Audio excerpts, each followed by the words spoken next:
Hi everyone, welcome to my quick S.H.A.R.K boss guide. S.H.A.R.K is a chapter 1 boss and is the first boss that gave me a challenge in Tribe 9. S.H.A.R.K has a total of 8 attack patterns and 2 of them are only seen in its EX phase. Let's go over them. Dive. S.H.A.R.K will dive into the water and charge towards your character. S.H.A.R.K will always do a little jump before doing dive. Getting hit by dive will knock your character down. The wave generated by dive can hit stun you. Look for the fins sticking out of the ground for counter attacks. Tail swipe.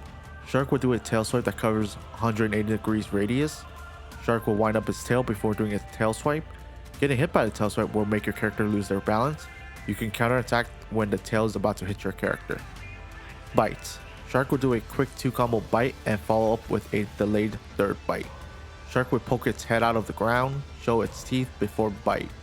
The first 2 hit of bite will hit stun your character and the last hit will knock them down. Counterattack is possible when the S.H.A.R.K is about to bite down. All hits can be counterattacked. Water gun. S.H.A.R.K shoots water out of its mouth from right to left, covering 180 degrees radius. S.H.A.R.K will always swim away before doing water gun. Getting hit by water gun will knock your character down. This attack makes S.H.A.R.K stationary. You should dodge the water gun on the right side as soon as possible for big DPS window. Baits. S.H.A.R.K will swim to the middle, spits out several mines on the map, then charge at your operating character. You must line the S.H.A.R.K and bait it to one of the mines. S.H.A.R.K will start charging after the blue outline from its roar disappears. Getting hit by the charge will knock you down. Failing to do the mech will cause the other mines to explode and knock all your characters up in the air.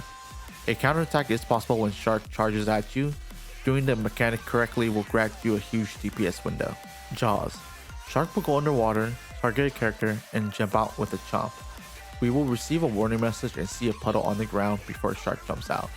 I recommend spamming the dodge button immediately seeing the warning message. S.H.A.R.K will do damage when it jumps out and when it goes back into the ground. Getting hit by this will knock your character down. From my experience, melee counters is not possible, but ranged counterattack is possible right before the S.H.A.R.K hits the ground, but the timing is tight. It's better to get away to safety instead of trying to counterattack. Rings. S.H.A.R.K will go into the middle of the map and swim in a circle to summon water rings that will fall onto the map. After summoning the rings, S.H.A.R.K will do normal patterns. Getting hit by the rings will knock your character down. Avoid standing on the blue because that's where the ring will drop. The middle is safe during the ring mechanic. Water spout. S.H.A.R.K will go into the middle of the map and swim in a circle to generate a water spout. It will also do the ring mechanic, and this time the middle is not safe. S.H.A.R.K will jump at you from the water spout. Getting hit will do massive damage and knock the character down. Counterattack is possible, but the timing is tight. It's safer to run either left or right while dodging the rings. Let's look at an example of one of my runs. In this fight, S.H.A.R.K will always start off with a dive, so I'm prepared to do a counterattack. After, it might do a tail swipe and or bite. Then it'll swim away to do a water gun. I try to stick to the right side to avoid the water gun and to take advantage of the DPS window. After the water gun, it might do a tail swipe or a bite like in this case. It will eventually go into the middle to initiate the bait mechanic.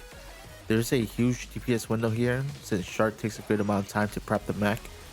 I try to line myself up with the mime and do DPS at the same time. This is a great time for any ranged attackers. Once S.H.A.R.K eats a mine, we get another huge DPS window. I see that I was close to breaking the S.H.A.R.K, so I swapped to Q and just spammed Q until it broke.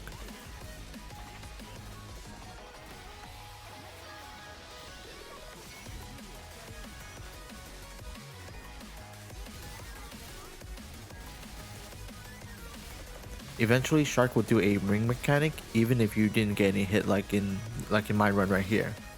This move is middle circle safe, so once S.H.A.R.K finishes swimming in the circle, I just move towards the middle and prepare for Jaws. I spam dodge when I see the warning signal, and I try to get a good distance away to avoid the splash damage.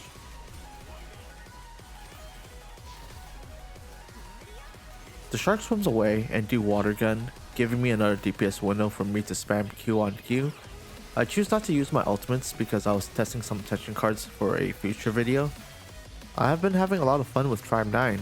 I don't have any level 50 characters yet. I'm kind of taking my time on grinding. I have a lot of videos planned up, but I just need to find the time to make them. I'm kind of old and work a full-time job, so YouTube is kind of a hobby at the moment. I hope my channel does get monetized eventually so I can funnel my YouTube money into my gacha addiction, which is, I know it might be bad, but you know, I'm addicted to gacha games. I play 8 gacha games at the moment, and I do all the dailies, weeklies, and events on all of them. It's kind of like an MMO for me, which is weird. They're not the same genre either, so I never really get bored gaming. If this fight is long enough, it will eventually go into its second EX phase and do water spout. I just run to the left and avoid all the shark lunges. I kind of messed up a little bit here and didn't pay attention, and a ring fell on me. After this mech, it usually does another jaw, so I prepare to spam dodge again. That's basically the end of the fight. If you like my content, please leave a like and subscribe. I plan to post more when I have time. But anyways, have a great day.